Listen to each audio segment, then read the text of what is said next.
खुद भारतीय जनता पार्टी के जो विधायक हैं केतकी सिंह, जो इस समय जिस तरह का इनका बयान है सुनने पे लगता है एक पुराना समय लगता है कि जैसे कभी छत्राणी रूप में जब लोग आते थे किस तरह का बयान होता था, आज उसी रूप में भारतीय जनता पार्टी के विधायक दिख रहे हैं। मैम, आपने कुछ मांग की है, चाहे वो होली की बात हो, चाहे मुख्यमंत्री को आपने कुछ पत्र लिखा है, क्या कहेंगे? देखिए, एक बात मैंने स्पष्ट आज मांग की है और इस मांग को सालों साल कई सौ वर्षों से हिंदू अपने दिलों में मांग करता है, वो है कि सम्मान के साथ हमें त्यौहार मनाने का मौका दिया जाए। जिस तरह इस देश में ईद मनाई जाती है, 52 जुम्मे मनाए जाते हैं, तमाम अलग तरह के त्यौहार मनाए जाते हैं जिसमें किसी की जान को खतरा नहीं होता, जिसमें कोई सुरक्षा की ज़रूरत नहीं पड़ती, उसी तरह हर हिंदू को भी अपने त्यौहार, चाहे होली हो, चाहे दिवाली हो, चाहे रामनवमी की पूजा हो और चाहे किसी का भी त्यौहार, कोई भी त्यौहार हो, हम हिंदुओं को भी उतनी ही सुरक्षा के साथ मनाने का अधिकार मिलना चाहिए।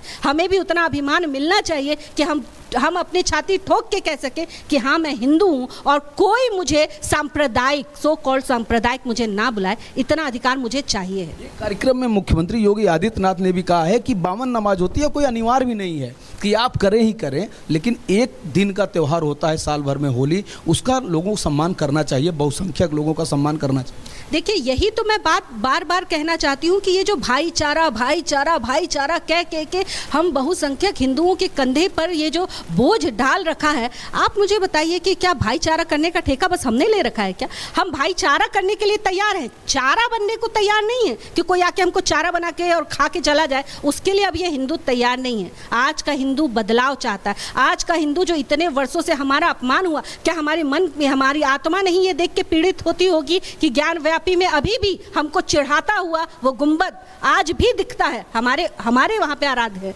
आज क्या हमें कष्ट नहीं होता होगा कि जहाँ पे श्री कृष्ण का जन्म हुआ, वो जो जन्म स्थली है, जो पुराणों में, हमारे वेदों में लिखी हुई है, आज वहाँ पे वो गुंबद हमें दाद दिखाता है, हमें चिढ़ाता है।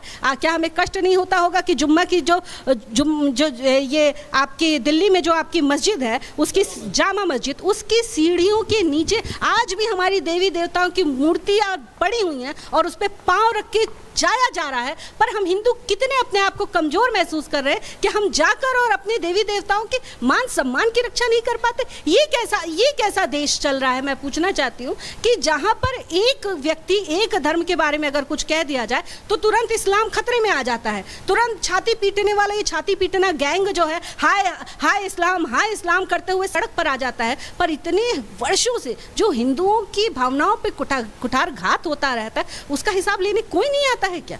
मैम, अभी देखा गया कि भारत ने चैंपियंस ट्रॉफी जीती, चैंपियन बना, लेकिन जब वो उत्सव करने निकलता है तो उसके ऊपर पथराव होता है। आखिर भारत में भारत से जलन, ये इस पर आप क्या कहेंगे? ये तो ऐसे लोगों को तो मुझे लगता है कि तुरंत देशद्रोह का मुकदमा ऐसे लोगों पे दर्ज करना चाहिए। आप मुसलमानों की बात करते हैं, एक मुसलमान मोहम्मद समी भी है जिसने अपने सबसे बड़े त्यौहार ईद के त्यौहार में जो रोजा रखा जाता है उसको उन्होंने छोड़कर और राष्ट्रभक्ति का जीता जागता प्रमाण प्रस्तुत किया, उसको ये ट्रोल करने चले आए।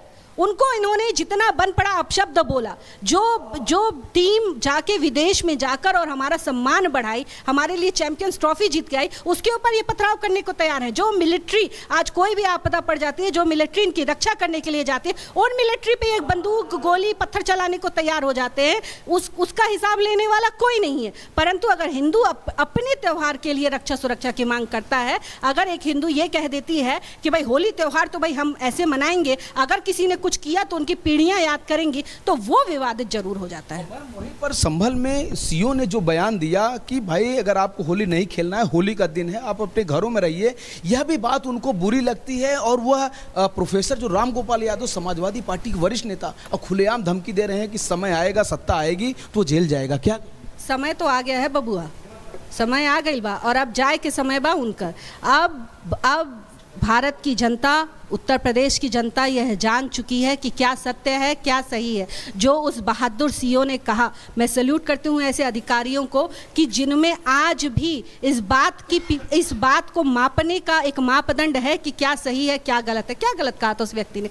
जो व्यक्ति आपके लिए मेडल जीत कर लेकर आया, जो व्यक्ति आपके देश का नाम उसने विदेश में जाके गौरव किया और सिर्फ इतना कह दिया कि भैया अगर आपको दिक्कत है तो अपने घर में नमाज पढ़ लो, नहीं तो मिल के होली खेल लो, इसमें आपको गलत लग गया। और ये लोग आए हैं आज उसको कहने कि हम आपको सजा दिलाएंगे और ये कराएंगे वो कराएंगे। तो अभी बबुआ सरकार आने वाली नहीं है, कान खोलकर सुन लीजिए।